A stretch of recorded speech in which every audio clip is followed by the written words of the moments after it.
वैभव बदलारे भारतर दमदार विजय। युव बैटर वैभव सूर्यवंशी श्रीलंका ए विपक्ष में त्रिराष्ट्रीय सीरीज फाइनाल रे मात्र 29 बॉल 94 रन विस्फोरक पारी खेली एवं भारत ए दल को 66 रन विजय सहित टाइटल हासिल कराइबारे सहायक होइथिले। तेबे भारत ए बनाम श्रीलंका ए मैच रे किए केते रेकर्ड बनाइला ता जानिबा आगु भिडियोटी को गोटे लाइक एवं चैनल को सब्सक्राइब कर देबे। तेबे श्रीलंका ए टॉस जीति प्रथमे बॉलिंग करने को निष्पत्ति नैथिला, जेउथिरे आरंभरू ओपनर वैभव सूर्यवंशी आक्रमणात्मक बैटिंग करी श्रीलंका बॉलर को धूली चटाई देइथिले।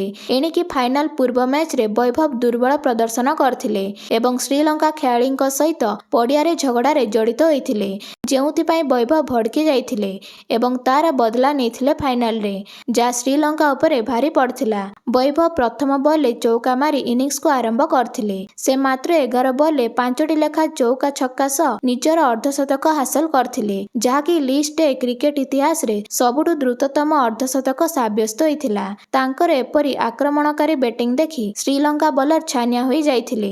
वैभव श्रीलंका विपक्ष रे मात्र 29 बॉल दमदार 94 रन जोड़िथिले, जेउथिरे 8टी छक्का 10टी चौका शामिल थिला। वैभव को परे अधिनायक तिलक वर्मा द्वितीय सर्वाधिक रन स्कोर करथिले। से अपर ऑर्डर पतन परे मध्य ओभर एवं शेष ओभर गुडी को संभाळिथिले। तिलक वर्मा ऋतुराज को सह मिसी 84 रन बड़ पार्टनरशिप करथिले। तिलक 90 बॉल 67 रन पारी खेलिथिले। से 4टी चौका गोटे छक्का मारथिले, जितेबेले कि ऋतुराज 51 बॉल 40 रन जोड़िथिले। शेष भागरे अनुकूल रहे 15 बॉल द्रुत 39 रन पारी खेलिथिले, जेउथिरे से 4टी छक्का सह गोटे चौका बाड़ाई श्रीलंका विरुद्ध रे 377 रन विशाल स्कोर छेड़ा करथिले। जवाब रे श्रीलंका ए दल 48 ओभर 311 रन करी ऑल आउट होइथिला। भारतीय बॉलर यश ठाकुर ओपर ऑर्डर ध्वंस करथिबा बेले मध्य भाग को विप्राज निगम भांगिथिले। दुहींका जबरदस्त स्पेल रे मैच टी संपूर्ण भावे भारत पक्ष को पळाई आस्तिला। श्रीलंका बैटर यानुजा सहान दल पक्षरु सबुठु अधिका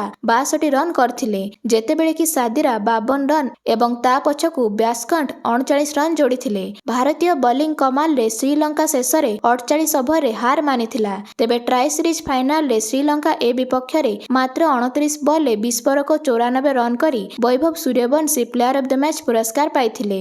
तेबे वैभव सूर्यवंशी आगामी आयरलैंड गस्तरे भारतीय जातीय क्रिकेट दल पई तांकर वरिष्ठ अंतर्जातीय डेब्यू करबाकू जाउछंती। 15 वर्षीय एई प्रतिभावान खेलाड़ी को आयरलैंड विपक्ष रे 2 मैच विशिष्ट T20 सीरीज पई दल रे शामिल करा जायछि।